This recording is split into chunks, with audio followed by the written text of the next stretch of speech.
L'Europe va mal et c'est un paradoxe, elle va très mal dans cette crise économique.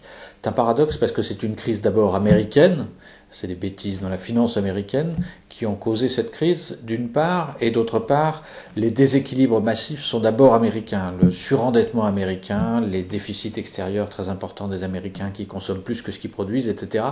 Tout ça n'existe pas en Europe. En Europe, les ménages et les entreprises sont peu endettés par rapport à la situation des États-Unis. C'est pas vrai en Espagne, c'est pas vrai au Royaume-Uni, c'est pas vrai en Irlande. Dans quelques pays, on a suivi le chemin des États-Unis, mais pas dans l'ensemble de l'Europe. Théoriquement, l'Europe aurait les moyens, la capacité, d'une part, de sortir très rapidement de cette crise, et d'autre part, à la limite, de tirer l'économie mondiale. On a beaucoup d'épargne, on pourrait investir relativement facilement, s'endetter davantage en Europe et relancer la machine. Pourtant, on n'y arrive pas, mais on n'y arrive pas simplement pour des causes internes, parce qu'on n'a pas les outils au sein de l'Union européenne pour faire ce qu'il faut. Le risque que le marché unique européen se défasse est sérieux. Donc on est dans une situation où, du fait de la crise, on a mis entre parenthèses, en gros, toutes les règles qui concernaient en particulier les aides d'État. On a autorisé les différents pays à aider massivement leurs banques, leurs entreprises, etc., etc. Et du coup, ça risque de créer des tensions très fortes entre les différents États, des déséquilibres concurrentiels au sein du marché unique qui peuvent effectivement aboutir à ce qu'il se défasse à terme.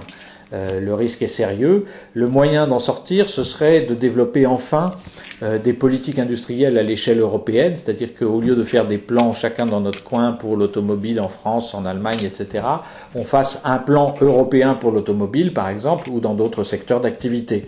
Le problème, c'est qu'on n'a pas été capable de faire ce type de politique, et ça a déjà été un gros problème pour l'Europe depuis 50 ans.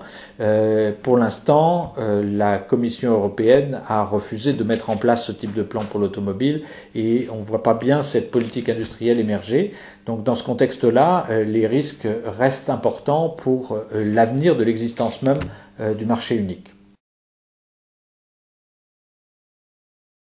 Il se passe dans la zone euro des tensions relativement fortes. On a assisté pour la première fois au fait que ce qu'on appelle les spreads, c'est-à-dire les taux d'intérêt que doivent payer un certain nombre d'États, deviennent très importants quand ils veulent emprunter pour leur dette publique. C'est le cas de la Grèce, c'est le cas du Portugal, c'est le cas d'un certain nombre de pays comme cela. Et ça pose la question de l'avenir de la zone euro. Ce qui est manifeste, c'est que la zone euro n'a pas d'outils pour gérer ce genre de situation. Il n'existe pas de moyens de garantir les dettes des différents États entre eux, et d'autre part, les règles qui régissaient la zone euro jusque-là n'étaient pas faites pour faire face aux difficultés qu'on rencontre aujourd'hui. C'est-à-dire qu'on se focalisait sur les déficits publics, alors que le vrai problème, c'était pas seulement les déficits publics, c'était surtout l'endettement des acteurs privés qui était devenu très important en Espagne, dans d'autres pays, etc.